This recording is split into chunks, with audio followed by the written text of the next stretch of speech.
Hi, and welcome to the Dayna Show, where we discuss in English day-to-day life of Israeli citizens, our concerns and aspirations for the country, and everything in between. I'm your host, Dayna Kaplan, and we're so glad that you could join us. Michael Mazeika. Yeah. Welcome to the Dayna Show. Thank you so much for driving all the way from up north. It's huge. How was the drive? The drive was great. Actually, it was a beautiful drive. I didn't hit any traffic. I left early enough. So, yeah, I had a great drive and got to see a little bit of the country that I hadn't really driven through myself before. So, yeah, it was great. When you contacted me, you first of all, you have a really interesting story. When you contacted me, what really stood out was the fact that, with everything that's going on now in the Jewish Israel world, that you would be more connected to us here and that you would actually want to convert to Judaism, which is so rare in this time. So basically your story is that you were a Christian Canadian. Somehow you got to Israel, fell in love with Israel, got married, and now you're in the process of converting to Judaism. Can you tell me a little bit about the journey that you've had from living in Toronto to coming here? Yeah, so like you said, I came here for the first time in 2010. That was for a hockey camp that was just 10 days. Leading up to that, I had very little knowledge about Israel, unfortunately, other than what we see on the news in Canada. Like we spoke earlier, we don't really see positive news stories on the news in Canada about Israel. So I was really happily shocked when I first came here. Were you apprehensive about coming to Israel? Yeah, a little bit. It was nerve-wracking because also I was going straight to Metula, which is on the border with Lebanon, very close to Syria. At this time, the war in Syria was happening. So I was a little apprehensive, but I was assured that it was safe to go and there was nothing to really worry about. What was your impression of Israel and Judaism before you even came here? So my impression of Israel, first of all, was that it's a war zone, that there's conflict all over the place, that the Jews and Arabs don't get along. That's the gist of it. Okay. I grew up in North York, very close to Thornhill, which is high Jewish population. So, and I had Jewish friends in high school. So my sister and brother, they also had Jewish friends, and they were always the most lovely people. Okay. So I had no issues with Jewish people. I didn't know anything really about the religion. Until then, I had never been to a Shabbat dinner. I thought Hanukkah was a really big deal. And it turns out it's like one of the least important holidays on the Jewish calendar, depending on where you are and who you. Yeah. But in terms of its religious significance, it's down a few steps from Pesach. So I had very little knowledge, I would say, but I had a good outlook on what I knew Jewish people to be. There was a Holocaust survivor in my building growing up, and she was like a hero to us. It was instilled in us, like from my mom and from my dad, who she was and what her story was to a certain degree. So I had great admiration for her. She was almost like a hero to me, even though I didn't really know a quarter of what she had gone through. So yeah, in school, we didn't learn so much about the Holocaust. We learned about World War II and things like that. And I was sure that it was the Canadians and Americans that, solved World War II and did all the great things there. And it turns out that's not exactly how it happened. So then when I came here, I was, first of all, immediately welcomed. as a Christian. I was worried that that might not be the case because it's the Jewish nation. And when my thoughts of that before were, I wasn't so into religion and state being mixed together, it seems apprehensive to me. And it seems like it can be divisive. But literally, my first day being here and hearing about the West Bank and seeing the wall and seeing that, before that wall was there, we were having people come and blow up buses and cafes. And since that wall's been there, that number has dropped by almost 90%. And so right away, okay, it's a good wall to have. And I got more of an understanding of why there was a need for a Jewish country. Already on your first visit? Yeah, on my first visit. You can't meet anybody, especially if it's your first time here, and you meet their parents and you hear their story. And if they're young, they'll tell you about their parents and where they came from and what they had to go through in the Holocaust and things like that. And it just shook me to the core. I knew that the Holocaust was a bad thing. I knew it was a terrible stain on humanity, but I had no idea really to the extent of how horrible it was. And, growing up, my grandmother, we never talked about the war. It would always be pushed aside, and it was just something that never was talked about in our family. Unfortunately, I know very little about my father's past and history in Lithuania. He came to Canada when he was 4 years old. But also, I didn't get the chance to really discuss with him what he knew about his mom's past. So I don't know how much of that or how little of that he actually does know. So I was fairly sheltered from what that is. And then when you meet somebody's parent or their grandparent, and you see, first of all, their love of life and their appreciation of life after what they've been through. There's many people who have gone through hardships in life, and they carry those hardships with them everywhere, and they almost hold it against people. Whereas I find literally every single Jewish person, and especially the Holocaust survivors, it's not like that at all. They realize the gift of life, and they really try and share that with anybody that they come into contact with. So for somebody like me, who was a Christian Catholic growing up, to come here, I was welcomed with open arms and huge hugs with people that I didn't even know. And that was really special and moving to me. On your first trip that you came here, did you have any interest in visiting Christian sites, doing any kind of, religious visits to different places? Was that on your itinerary as well, or was it just for the hockey? Yeah, so I obviously wanted to go to Jerusalem and to see that, see everything that was involved there. I wanted to go to the Jordan River just to see. I grew up going to church basically every Sunday until I was about 13 years old. That's what my parents gave me the choice, that I could stay or keep going or not go. I decided to stop going. He's like a stop. Okay. But Why do you say this? because it was boring to me.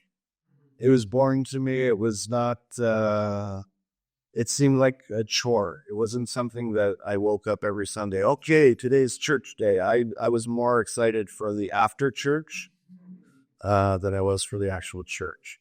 But I always had a strong belief in God. Okay.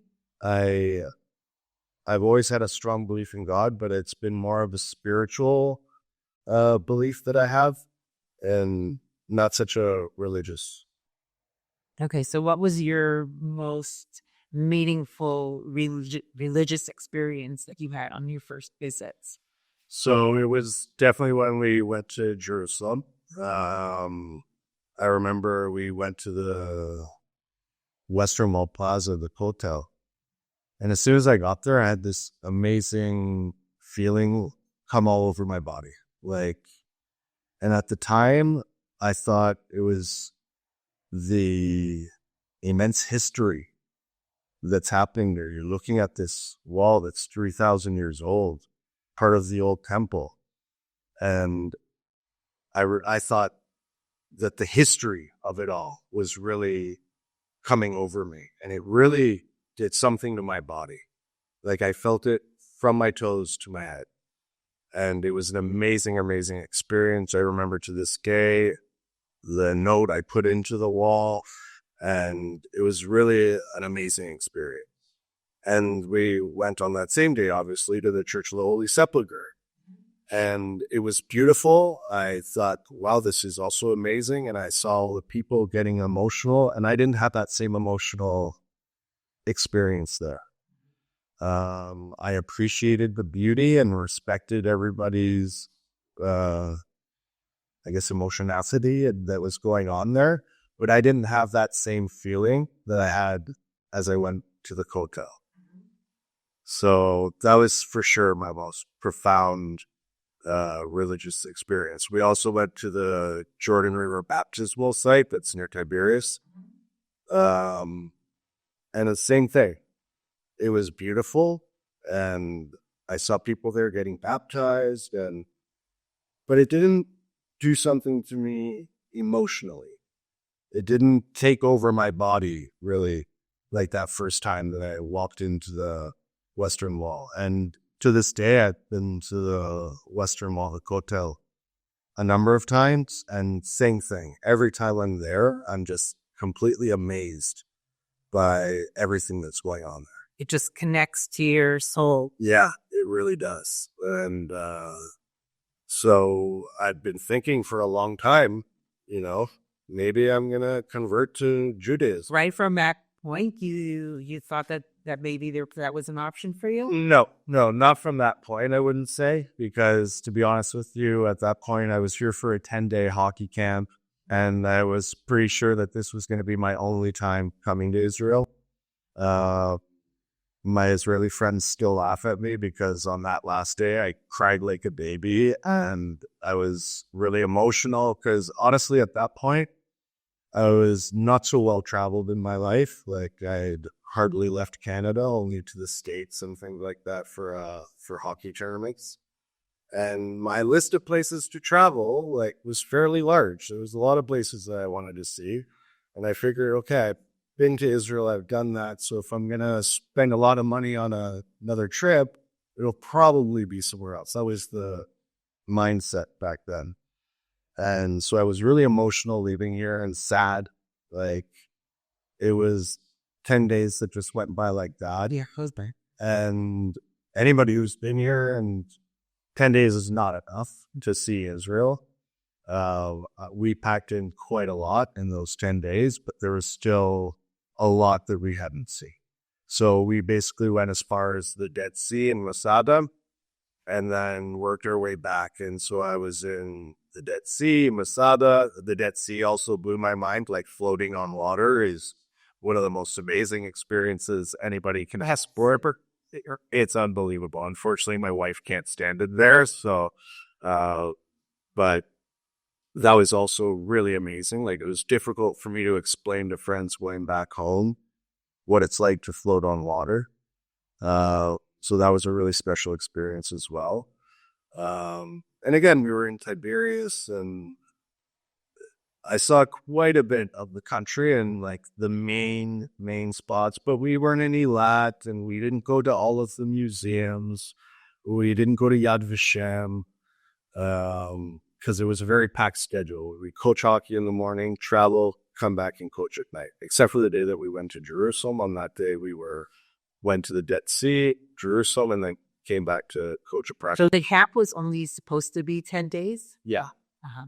So you went back to Canada with all these feelings. Yeah, so I went back to Canada, all these feelings of this amazing experience. I immediately said to my brother, that's it, we're not fighting anymore. I've seen what it's like to be a family and a cohesive unit. I've seen how the friends interact and how true friends are supposed to act with one another. And I really want to bring that to our family now. And not that we fought all the time, but we fought, you know? And that was a real something that really I brought back with me. That's so interesting that you say that, because the view from outside is that Israel is so full of strife and rivalry and fighting, but that's the message you took back, is that we should be getting along with each other. Yeah. So that's really interesting. Yeah, so because that was also another thing. We also went to a few Arab villages. We went to the city of Nazareth, and we were in the Druze village of Majdo Shams. And I sat at a table, had lunch with Arabs, Druze, and Jews. And everybody was laughing, eating, hugging each other before and after. It was an interaction I didn't expect to see. I expected to basically only be with Jewish people. And that really blew my mind also.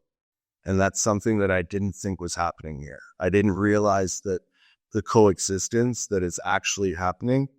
People think that the whole conflict, basically the conflict is with the Palestinians.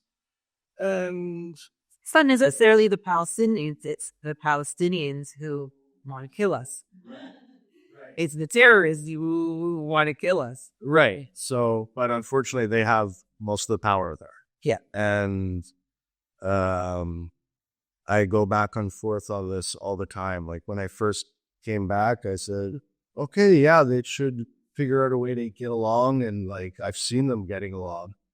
Why shouldn't it happen? But unfortunately, for long before the state of Israel, there's been a conflict. And it's long before there was a place that was trying to become a state called Palestine. There was always Jews here, always Arabs here, and there was conflict. And while the Jews have some part in that, from what I've learned through the history of it, I see a lot more history of the Arabs attacking the Jews than the Jews attacking the Arabs. Well, it's called the IDF for a reason. Because we're just here for defense. We're not starting anything. We're just protecting ourselves. Right. And that's another thing that blew me away.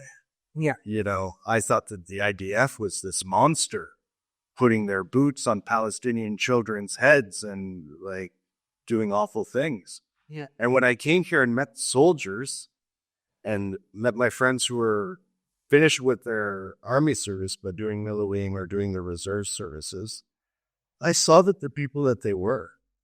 And I'll never forget going to my first Shabbat dinner, and my friend Lalav's mom, she said to me, you know, one thing that all of us mothers say on the day that our son's born is that I hope and pray to God that he won't have to go to the army. Yeah, so true. Or I hope to God that if he does have to go to the army, you'll lead in times of peace. You know that when my first son was born, so I called him Shalom. And the nurse says, well, that's a beautiful name. And I said, yeah, hopefully by the time he's 18, he won't have to go to the war. There'll be peace. You're 100% right. Yeah. And now I know that feeling. You know, I've been blessed to have 2 children also. And that's literally like, I remember, again, crying like a baby. And first seeing that miracle happen in front of my eyes, it's just overwhelming.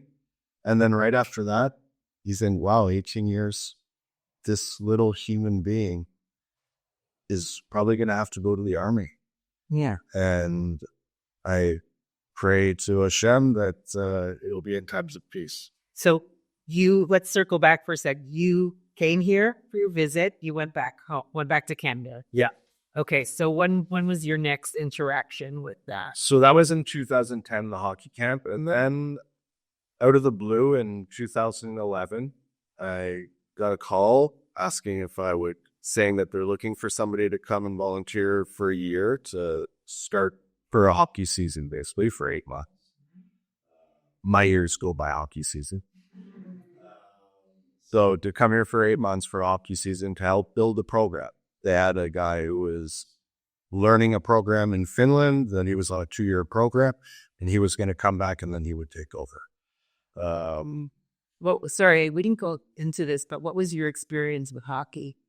So I grew up playing hockey from the age of 4, basically, and played a pretty high level, played AAA and a little bit of junior hockey in Canada. And then until I was, for the 8 years before I came to Israel, I was working part-time for the Toronto Maple Leafs. Oh, Adam. There I would... Go, Leaf, go. Yeah. So I had basically 2 separate jobs. One of them was game operations, game presentation. That's all the entertainment that you see at the game itself. So we would do anything from handing out prizes to fans at the games to being on the ice in the intermission. And one of our big things, one of my favorite things to do, is a thing called the goalie race, where we dress up in old school goalie equipment and we skate around the rink in 3 laps and try not to kill each other, but also kill each other. And so, yeah, I had a great experience doing that. And my other role with them was through hockey development and community development. So I was a lead hockey instructor at their hockey school for 3 years. Okay. And that's basically what got me started in coaching. I learned how to really be a coach and how to run a hockey practice through the Toronto Maple Leafs hockey school.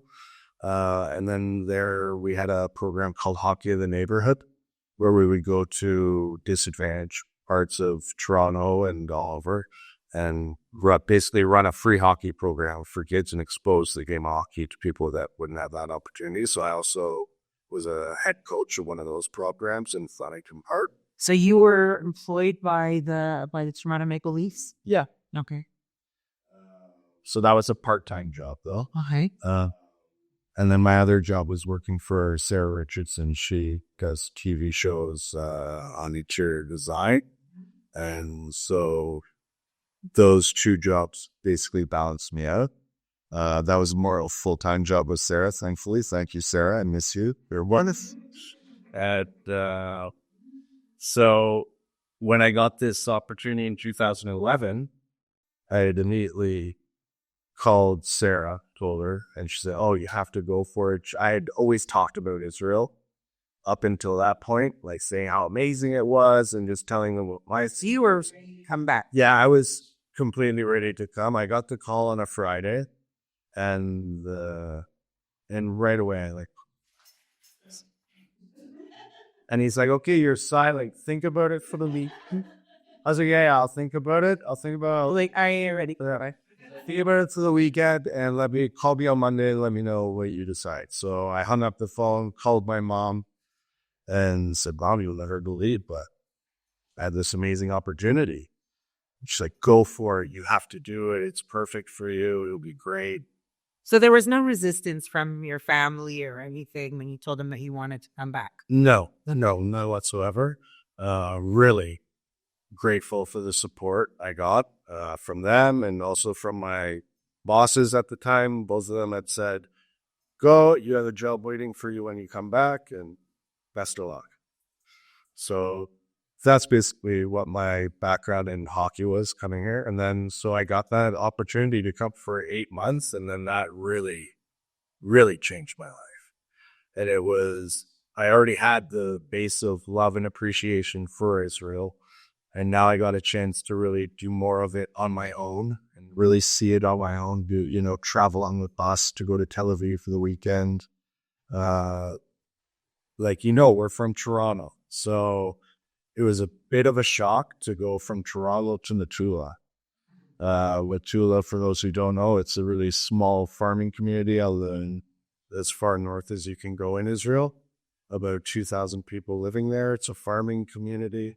And there they have a hockey rink and a community center called the Canada Center. I'd been there, yeah. Right. Yeah, it's amazing. So it's at the time and still to this day, actually, it's the only Olympic-size ice rink in all of Israel.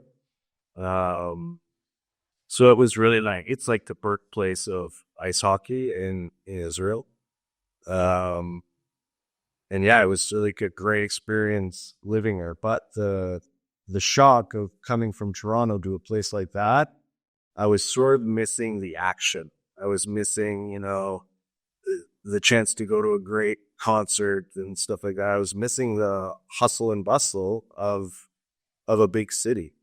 So I would find myself taking the bus on the weekends to Tel Aviv, and I would be there for 2 days, and that would be enough for me. Like, I would need to go back to Wetula to get the quiet, the peacefulness. Yeah, it's so nice that there's that balance here. Yeah. And it's so close by that if you want to be in a more cosmopolitan area, you go to Tel Aviv. 2 hours later, even less, you can be back in your home on a farm. It's another amazing thing about Israel is like it's such a small country and there's so much going on. There's so many different climates. There's so many different experiences to be had here. And that's also one of the amazing miracles of this place. It's like you can drive 5 hours in Canada and almost not see anything, and it's flat and you'll see maybe some wildlife and stuff like that.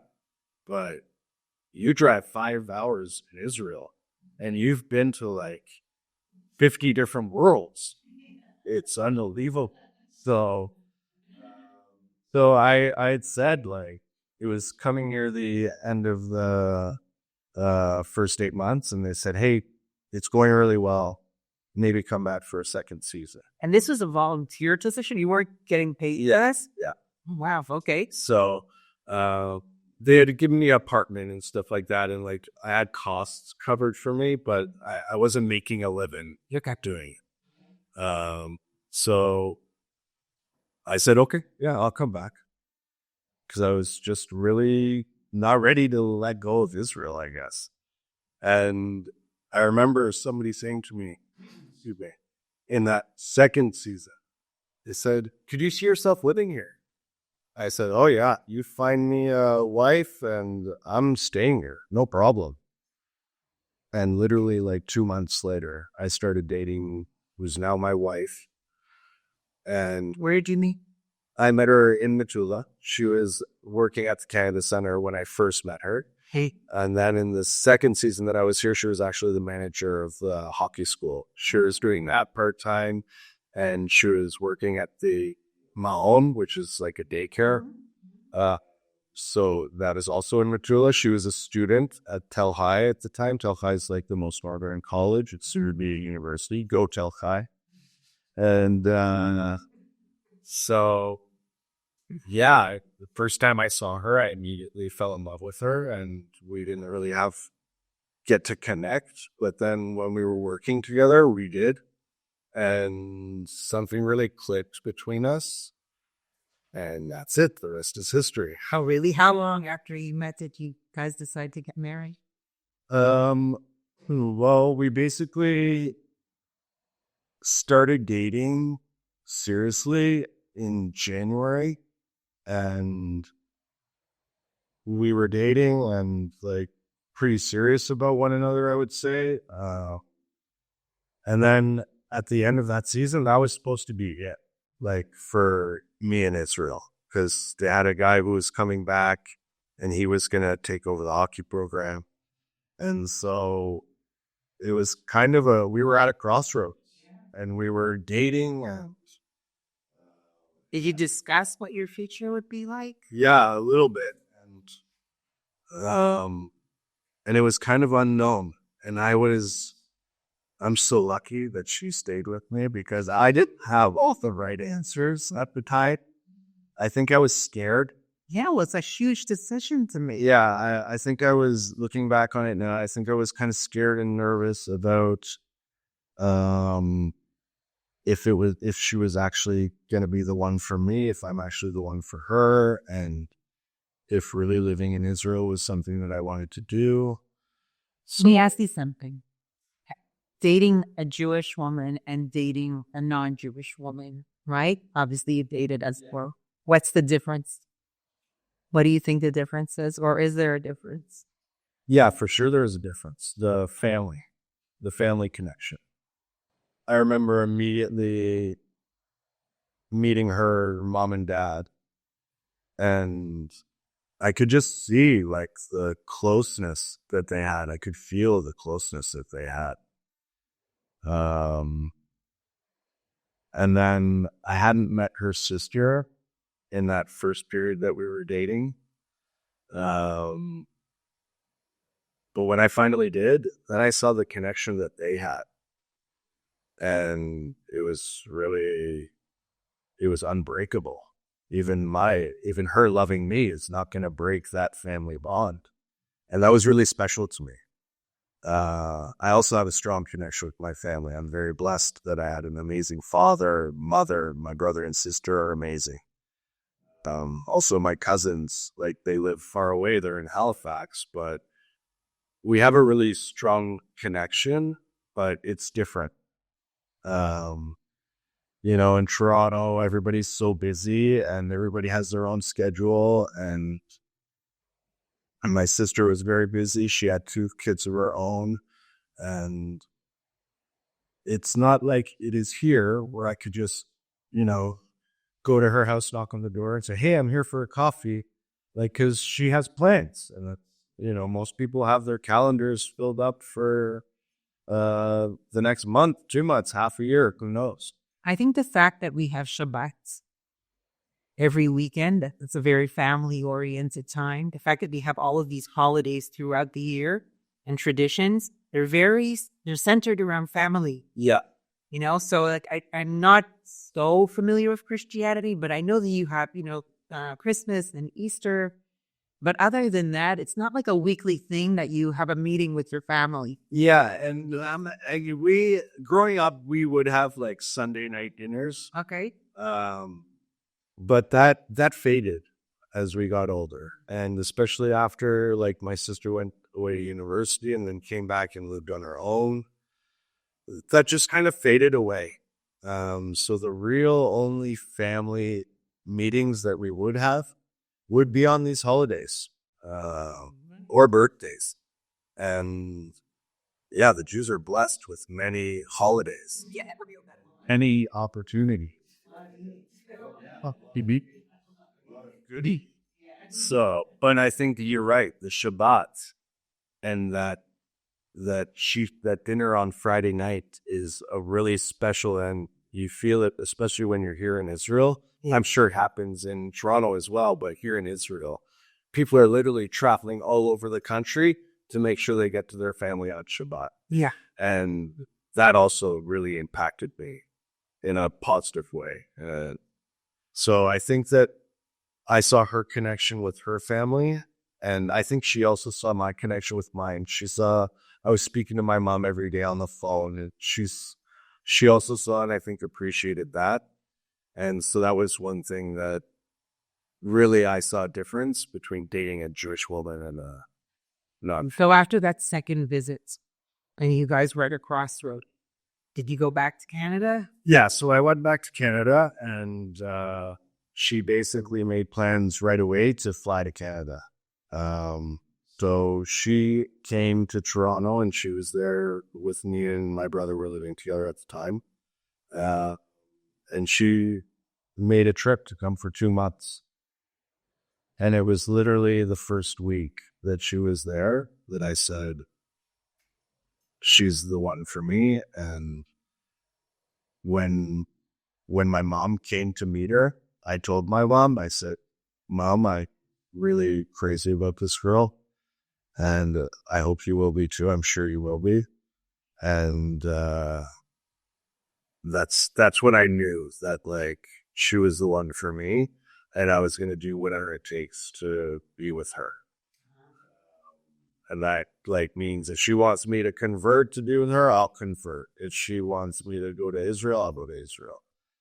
We were interested. Just like that. Yeah, pretty much. Like not just like that. It was a few months, but yeah, I guess in today's world, like it is fairly quick. But that you had that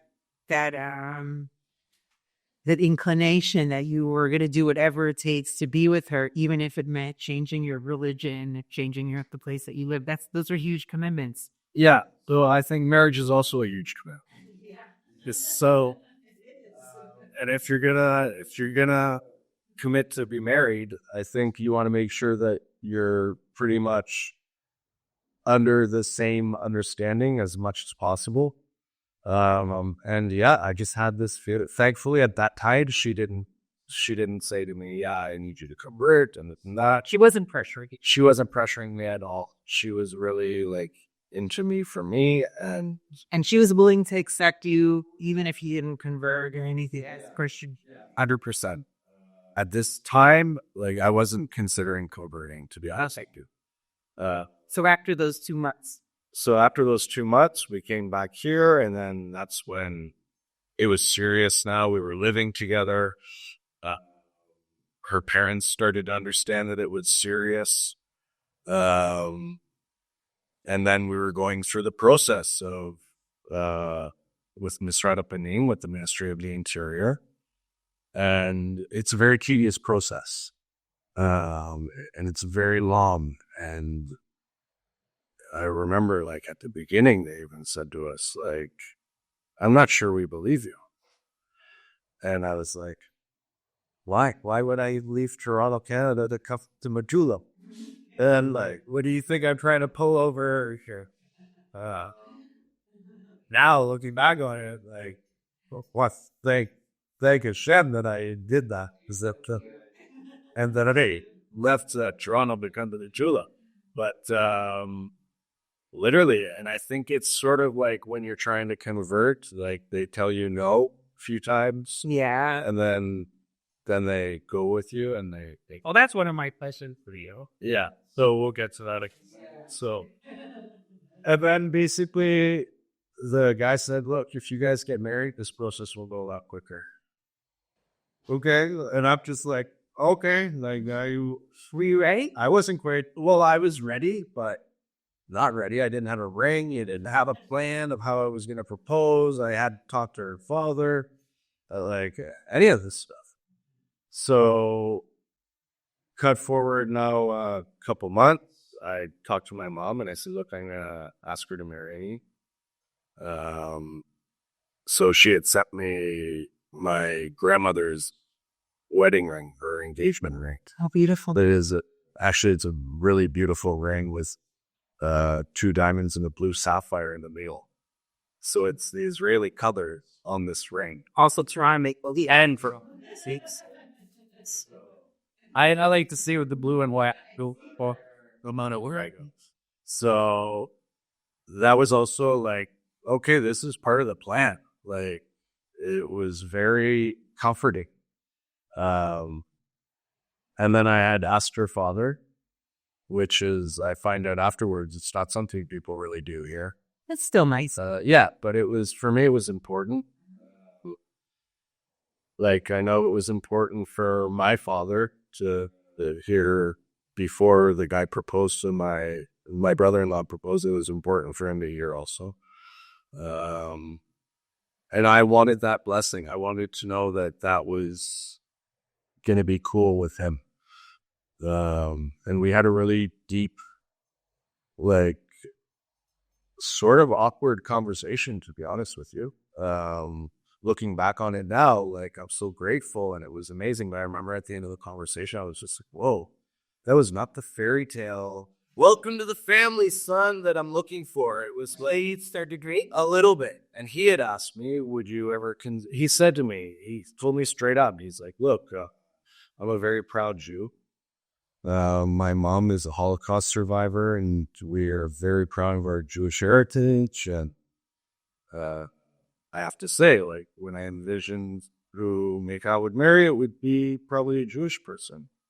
But I see that you are both in love and that you're wonderful to her and she really loves you. And that's the most important thing, that you'll just be a good person and that you'll, treat her as close to I would treat her as possible.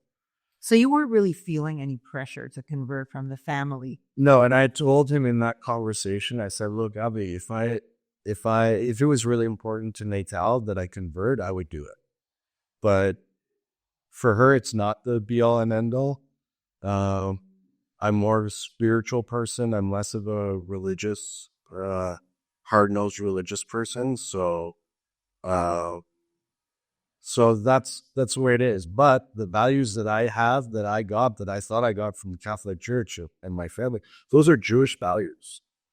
So, be good to one another, be a good human being, do good for other people, enjoy your life. These are the values that I came to the table with here. And, these are values that were instilled on me by my mother and father. And I thought that they had gotten from the Catholic Church, but the Catholic Church got them from Judaism. So, and I said that straight up. I said, these are my values, but those are Jewish values. He said, yeah, you're absolutely right. They're Jewish. So at what point did you decide to take the plunge? So I've been considering it now for a few years. Like I've been saying to my different people and the buddies, and especially right now, I think I want to convert. What was the straw that broke the camp? To be honest with you, October 7th. And the original, we lost a lot of people on that day. And the Jewish people are already the smallest nation amongst all the monolithic religions. And my original thought was we lost a lot of Jews. We need at least one more good Jew. And so I spoke to we had to leave Tula, obviously. We went to visit our friends in the hotel in Tiberias, and I saw the rabbi from Tula there. And I said to him, so listen, what's it going to take for me to convert? He's like, well, you're going to have to keep Shabbat, you're going to do this, you have to do that. I said, Yeah, you tried to dissuade you? That dissuaded me. But dissuaded. So I was like, okay, we'll take this as your first time saying no. I'll see you next week, and then that's in there. And he's a great guy, really, really awesome guy. And so we spoke the following week. And that week we were talking about all the anti-Semitism that had just exploded basically from the 8th of October. Yeah. We were talking quite a bit about that. And we both had to go, and we're cutting the conversation. Were you kicked out of, were you removed from Metula? Yeah, so basically on October 7th, people just started leaving. Oh, wow. Because the bombs were coming in from Lebanon at that point. No, because we were scared that they were. Yeah, maybe that they. Great. We were scared that they were going to hear it. Oh, It's been a big fear of ours forever. Which was, I've been told, in 2006, people didn't leave the last Lebanese war because back then the bombs went over Metula. Metula is so close; it's 150 meters from the nearest village. It's literally, as I tell my friends in Canada, a slap shot away. I can literally shoot a hockey puck into the nearest village. So I was always told that, no, the bombs, they go right over us. You're fine. This time they didn't have the anti-tank missiles. So in this war, we learned that they have accurate anti-tank missiles that they were firing directly at our houses. But at that point, with everything that was going on in the south and the huge infiltration that happened, we were sure there was going to be an infiltration. So you just pick up your kids, packed up, and left. Yeah, basically. We left actually the very next day. I was hesitant the first day. I didn't want to leave. I felt like it was a concession to the terrorists. I said, I'm not going to let the terrorists, I'm not letting the terrorists kick me out of my home. In 2006, nobody left. Why are we leaving now? And that day, the municipality sent out a message that we're recommending that everybody leave, wait till this all boils over and whatnot. So for some reason, that day, my wife was also talking to people. Pretty much all of our friends had left. And she's like, everybody's leaving. We better go. And I was like, I don't know. Where are we going to go? Were they giving you options at that point? No. At that point, it was basically everybody from themselves, find what you're going to do. And for us, we had little options, I would say. So that day, very close friends of ours went to her mother's place. She had a very big house that she was living in alone.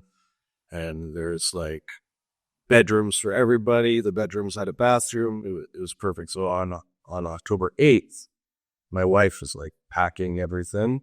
And I'm like in shock, sitting, looking at my phone and what they've done to us. And I was in shock, I would say, and kind of in disbelief. So I still was kind of holding on to my,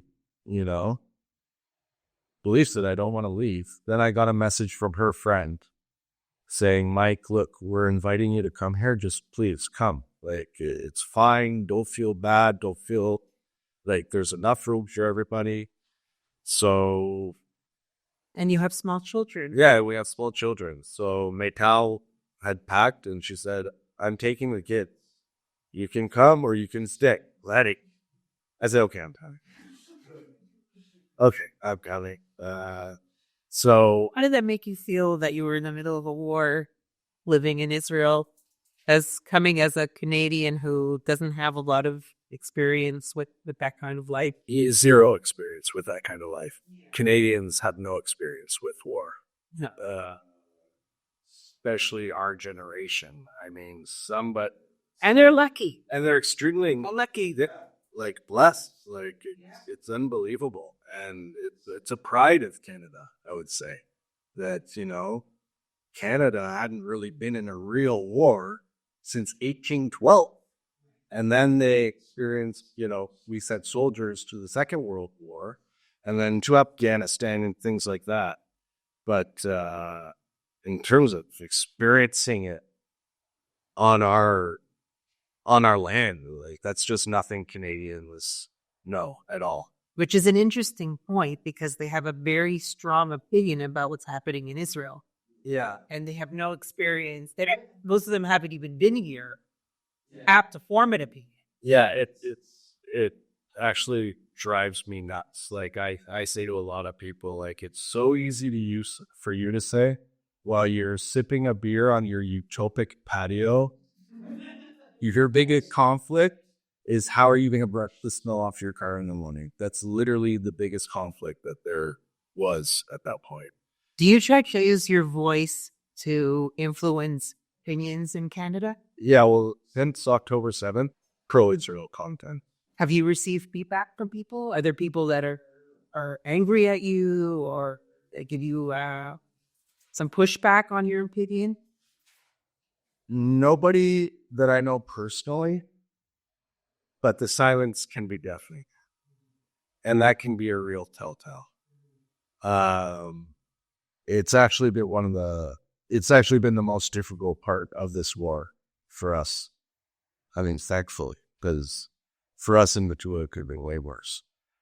And being displaced from our home for a year and a half now almost, like, it's tough. It's really bad. But again, I consider ourselves lucky.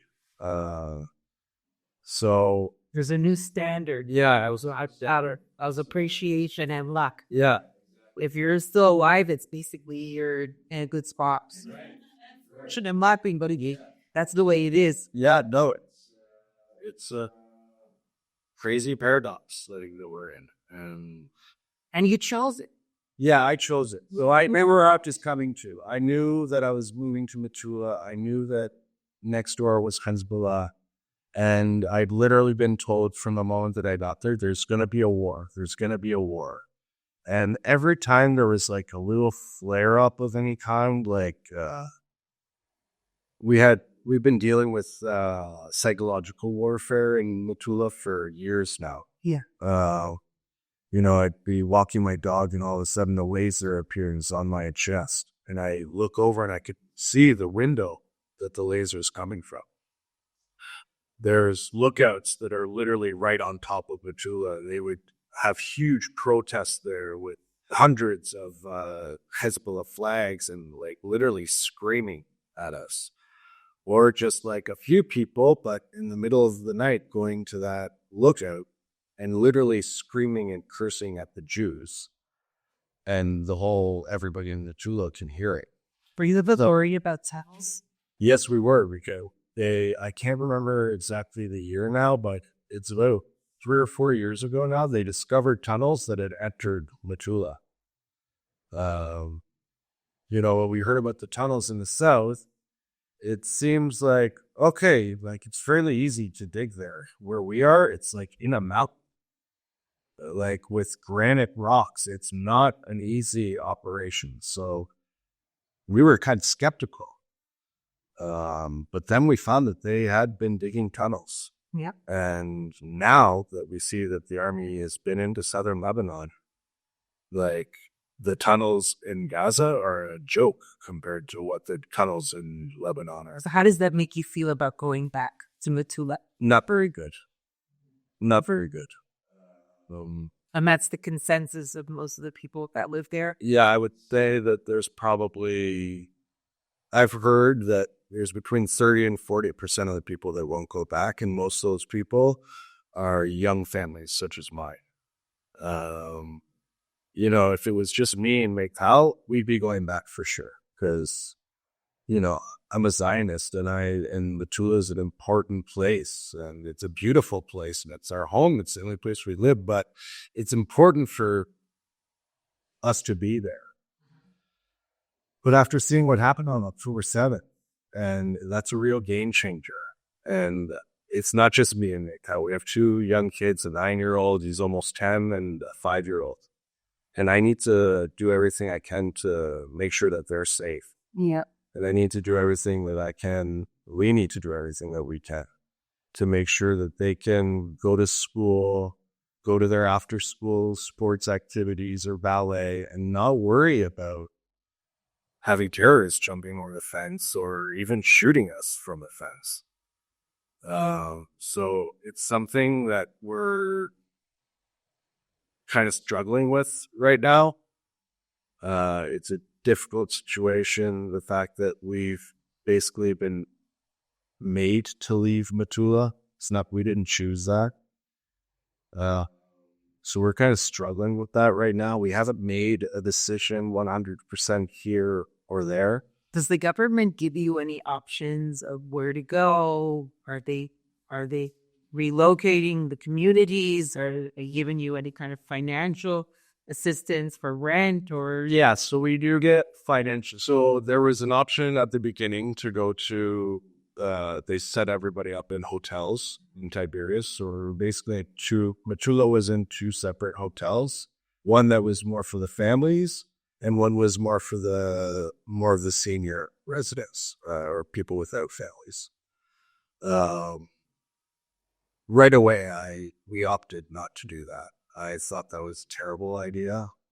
To move into a hotel, to be in a congested area where, look, we're all in shock and trauma from this. It's going to be tough, and you're going to be influenced by other people's traumas. We wanted to shelter our kids as much as possible from what had happened on October 7th. As far as I'm concerned, they can learn about that a little bit later in life.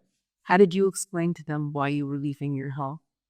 Were they aware of what was going on? Yeah, we explained to them basically that the security situation right now is not good for us to be in Metula, so we're going to leave for a bit and we'll come back. Like that was, unfortunately, we kind of said, yeah, we're coming back. But we were very, very clear about saying we're not sure when, not sure how, but for now we have to leave. Mm-hmm. So that's another thing. My kids really want to go back to Metula. When my kids, it's really beautiful there. Yeah, it is, and it's all Dayna.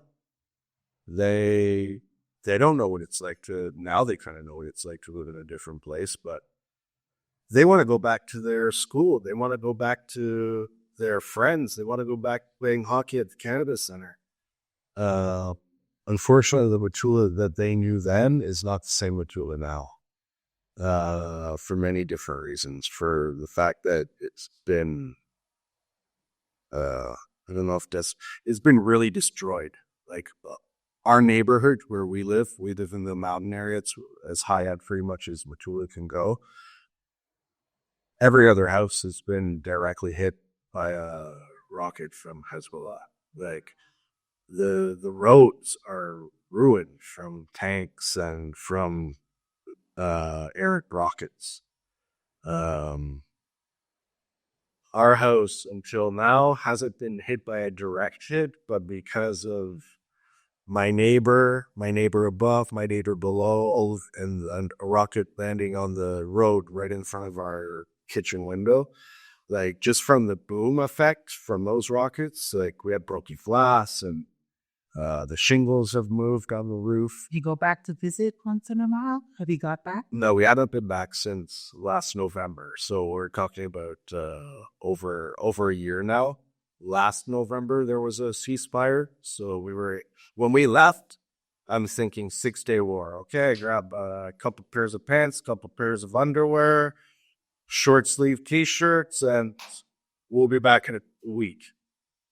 So very underprepared. We left. And so in November, we were able to go back and get some toys for the kids, a better couple suitcases of clothes and things like that, and like take all the stuff out of the fridge and things like that. So, but since then we haven't been. So we still don't know the level of the damage that is there. That's really difficult. Yeah. It must be so hard for you. Yeah, it is, but it's not in my control. And so I don't let it take up a lot of my mind space. I really try not to. I'm thankfully blessed and smart enough to realize what I can control in life and what I can't control in life. And I'm kind of a go with the flow type of person anyways. I'm a very optimistic person. I see that. So for me personally, I can't control that. So I'm not going to use that negative energy and then put it on my wife and put it on my kids and around everybody I see. Oh, woe is me. I'm lucky to be alive. You know, I'm lucky to have a beautiful wife, 2 beautiful kids, and I get emotional thinking about it, but that's the fact. So, yes, I'm in a very difficult situation for sure. Our family is in a really difficult situation. It's nothing like to be looked at lightly or anything like that. And not everybody can look at it from such a positive way. I get that. But I personally choose and try instill in my children as well, that we're not going to let that affect our day-to-day life and our happiness. Mm-hmm. So right now you're in the process of becoming Jewish, right? In the process of converting. Tell me how being Jewish would change your life. I'm going to be honest with you. The main thing, so I'm converting with the Reform people in the Reform synagogue in Israel. The main thing that's going to change with me is that I'm going to have more knowledge of the Tanakh, of the Hebrew Bible, the Torah, and I'm going to have more knowledge of the history of the Jewish people from Bible times up until today. I'm going to have more knowledge of the holidays. I already have a fairly good basis of knowledge of the holidays. We celebrate them all. I have now for 13 years, but there's more that I can learn. You're asking for trouble, right? Meaning you want to become Jewish, but you know that when you do that, you're inviting a lot of hatred into your life. I mean, not from Israelis, but from outside. Well, even I'm dealing with the Reform, so even some of the Israelis. I mean, the religious, the rabbi in Metula, he doesn't think my Is he an Orthodox rabbi? Yeah. Ah. So So you prefer to convert in that Reform way and not in the Orthodox way? yeah, because I'll tell you why. Like I said earlier, I'm more of a spiritual person than I am super religious. I have a strong belief in God. I have a strong belief in God's plan for me, for my kids, for my family, for everybody. That I believe that everybody has a plan that's set by God, whether you're Jewish or not. So, but I really enjoy traveling on Shabbat. I really don't feel the need to change my wardrobe. Yeah, I don't really feel the need to, how do I say, like obey all of the laws of strict Jewish religion. So, but I feel Jewish in my soul already. I mean, the experience that I've had here, especially the experience that I had at the hotel, and also people telling me, like, you have a Jewish soul. Like just the way that I interact with people, I've been told it many times. I mean, my mom's been told that she has a Jewish soul. How does your family feel about it? So my mom was very supportive. Really? Wow, that's so nice. Yeah, very supportive. We're lucky. Yeah, and she actually said to me, she's like, if I was ever converted, it would also be to Judaism. So like, go Jew. Yeah, Team Jew. Team Jew. We did Team Jew from day one, but now I'm officially joining the team. So like, I feel it. Like my sister also very supported. She's very happy. My brother also, but a little bit less. He was sort of like, "What's your problem with Jesus?" Or like, "What's wrong with that?" And I was like, "I don't have a problem with Jesus." Or and I'm not gonna throw away my past. I spoke to my godparents also, and I told them that I'm converting. And I said, but you're still my godparents, and I'm not going to be throwing away my past, because my past is what brought me to who I am. Part of me. Like, no matter what I do, that's going to be a part of me. So, and I'm blessed of the upbringing that I've had and the people that have been in my life. So, what's your favorite ritual, Jewish ritual? Or holiday, or something that you didn't experience, you didn't know anything about before, but now that you're sort of immersed into Jewish culture, is there something that you have? For sure, like Shabbat dinner, like shishi is one of our favorite things, for sure, mine especially. And it doesn't always involve doing the kiddush, but when it does, I really appreciate it. Can you read that? Can you read Hebrew? Yeah, I can read Hebrew. Do you read from the Siddur to Kiddush? Not Yiddish. But I've literally just started my conversion process. So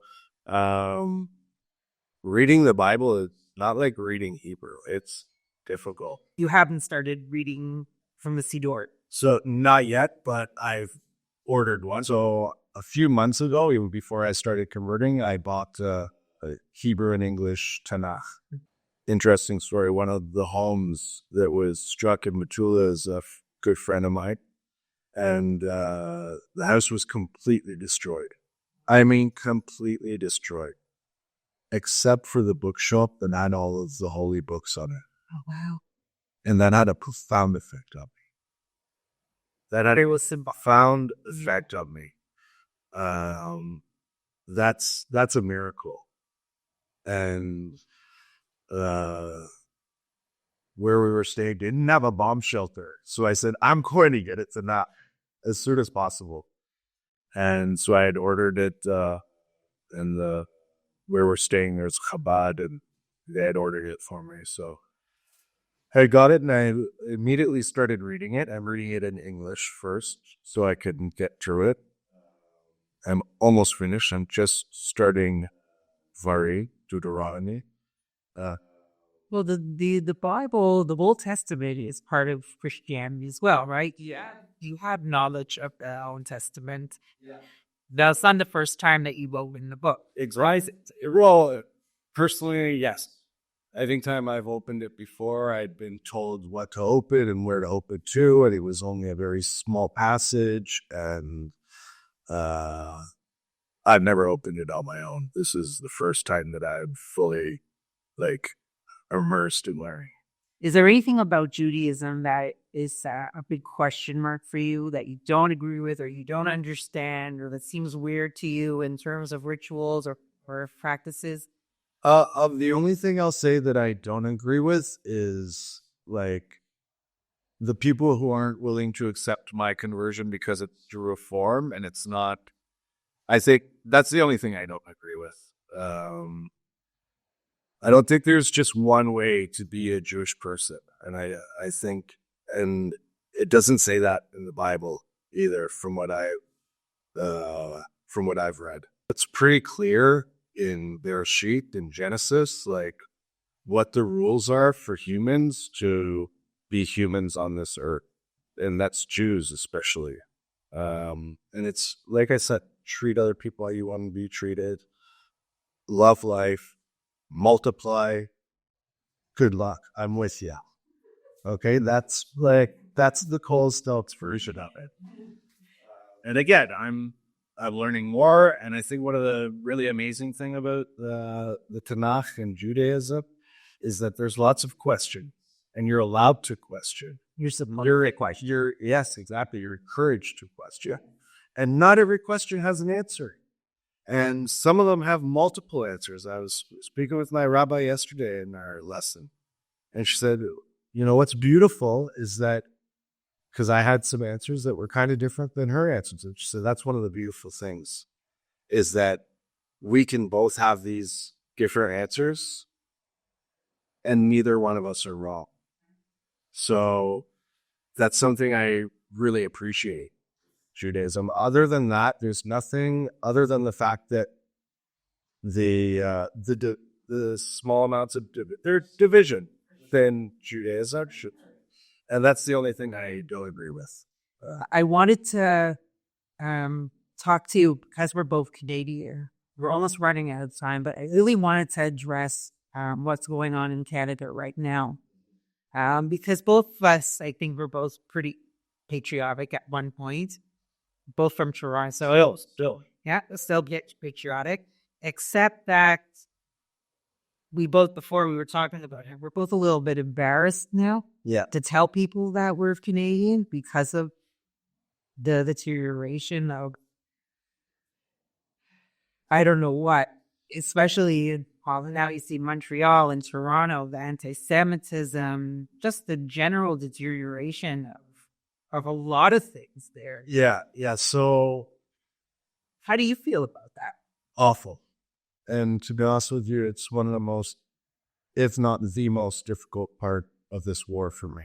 Knowing that Canada doesn't support you? Knowing that Canada doesn't support me and the Jewish state, the good guy in this story. It's quite clear here. Yes, there's unfortunate people in Gaza, but what I've learned from Israel and Israelis is that we want peace. And we've always done everything possible for peace. We have peace with Egypt because we gave up the Sinai Desert after we conquered it in war. We gave up the Sinai Desert. That landmass is larger than all of Israel. And we did that for peace.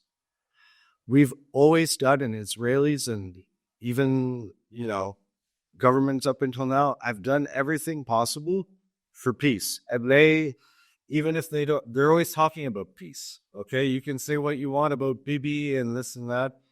He says many times that he wants peace. I can't remember hearing a Palestinian leader saying that they want peace. They want a piece of land.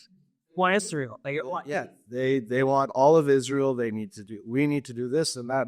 But you'll very hardly hear of somebody, especially inside of the Palestinian territories.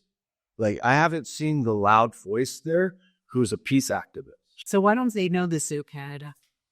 I think, unfortunately, there's one thing that I came across with just after that, my first 10-day visit in Israel, is that there's a huge anti-Semitic force in the world for whatever reason. And we spoke a little bit. My true belief is that it's out of jealousy, to be honest with you. Nobody has risen like the Jews have risen throughout history and been as successful as they are. And when you're successful, it comes with people wanting to take you down. So I said to my friends on October 8th, we were sitting at a table, the Israelis, like, they're crying, like, devastated. And I'm like, guys, don't worry. They filmed everything that they did. The world's going to see everything that they did to us. And that's it. It's over. This whole Free Palestine, the Israelis are wrong. That's over. And wow. It came back even worse. It came back even worse because the Free Palestine movement has done such a number on the psyche of Europeans, North Americans, Canadians. They've been working at it so hard for almost 2 decades now. They've been working at it longer than that, but they've really invested and infiltrated the colleges, the universities, and quite frankly, as a politician in Canada, you're looking at your demographic and how you're going to hold on to your seat. And so now it's public opinion to be anti-Semitic. Yeah, and it's the popular thing to do. I think a politician is looking at saving his or her job. They look at almost 500,000 Jews in Canada and millions of non-Jews. So, unfortunately, they are not doing the right thing, and they're looking at ways to pander to the majority rather than help the minority. And that really breaks my heart. And it breaks my heart that Jewish friends of mine are telling their kids to hide their start date when they go to school. Yeah, I have that experience with my friends too. I actually have a lot of friends who are moving here now from Canada. Friends who I never thought would live in Israel, but they're afraid that it can't be Jewish or on the streets in public. That's never happened before. I mean, not in our generation. No, and I've heard it many times. And my wife works with the Canadian Jewish agencies, and she's had a number of people come here on solidarity missions. And everyone says the exact same thing. We feel safer in Israel right now in the midst of our biggest, most dangerous war than we do on the streets of Canada. 100%. Wow, yeah. And it's mind-boggling to me. It's shocking, and it just keeps getting worse. I see protests just from the past week in Toronto. And where's the protest? Where are the Palestinians protesting? In the Jewish neighborhoods. Bathurst and Shepherd. Right. You got Holocaust survivors living there, and they're waving their flags. So the Jews are showing up, thankfully and bravely, and they're counter-protesting.